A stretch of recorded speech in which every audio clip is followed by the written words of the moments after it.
नमस्कार, आप देख रहे हैं आगाज टाइम्स। मैं हूं आपके साथ पलक शर्मा। आइए रुक करते हैं इस खबर की ओर।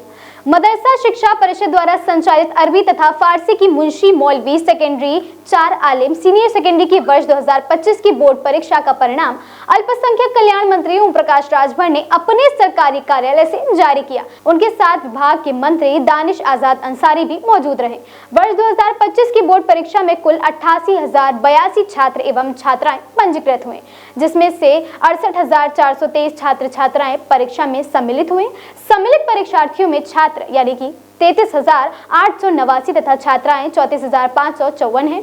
घोषित परीक्षा परिणामों के अनुसार मुंशी मौलवी सेकेंडरी में 42,439 एवं आलिम सीनियर सेकेंडरी में 17,544 छात्र छात्राएं उत्तीर्ण हुई हैं। वर्ष 2025 की बोर्ड परीक्षा में कुल 8,766 परीक्षार्थी उत्तीर्ण हुए, जिसमें से मुंशी मौलवी सेकेंडरी में 85.07% तथा आगिल सीनियर सेकेंडरी में 94.62% परीक्षार्थी उत्तीर्ण हुए। वर्ष 2025 की बोर्ड परीक्षा में उत्तीर्ण हुए सभी छात्र छात्राओं को बहुत बहुत बधाई देते हुए उनके उज्जवल भविष्य की कामना करता हूं। वहीं वहां अपने आगे की पढ़ाई निरंतर जारी रखते हुए आगे भी बेहतर परिणाम हासिल करते हुए अपने परिवार एवं माता पिता, अपने शिक्षकों, प्रदेश एवं देश का नाम रोशन करें। देखिए, विपक्ष के पास कोई मुद्दा नहीं है जो जनता के लिए बात करें। ये कभी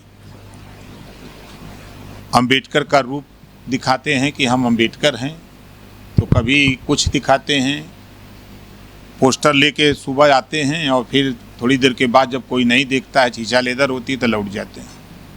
उसी तरह ये डीएनए वाला प्रकरण चल रहा है इन लोगों का।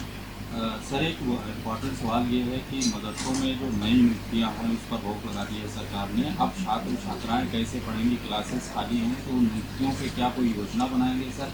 किस तरीके से? देखिए, प्रयास ये हो रहा है कि आयोग से नियुक्ति हो, अच्छे अध्यापक में अच्छी शिक्षा हो, इसके लिए प्रयास हो रहा है। लेकिन इसके लिए तो सर संविधान में संशोधन करना पड़ेगा, क्योंकि माइनॉरिटीज़ को स्पेशल राइट्स दिए हैं और उसी राइट्स के तहत ये मदरसे खोले गए हैं। और तो क्या मतलब संविधान में संशोधन हुए हैं अच्छे के लिए, बेहतरी के लिए।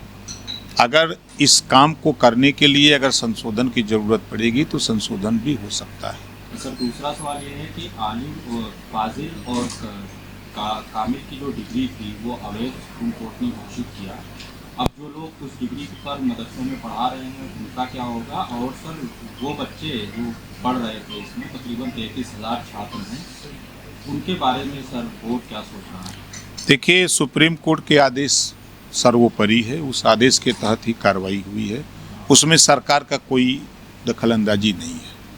हम लोग प्रयास कर रहे थे कि इन बच्चों को यूनिवर्सिटियों में दाखिला दिलाया जाए, लेकिन कुछ टेक्निकल चीज़ें थी जो सुप्रीम कोर्ट ने लिखा है फैसले में, इस वजह से उसमें हम लोग सफल नहीं हो पाए। सर, उत्तर प्रदेश उच्च शिक्षा विभाग ने भी जारी किया था पत्राचार भी हुआ था केएमसी यूनिवर्सिटी से एप्लीकेशन के लिए, तो क्या कुछ अपडेट है सर?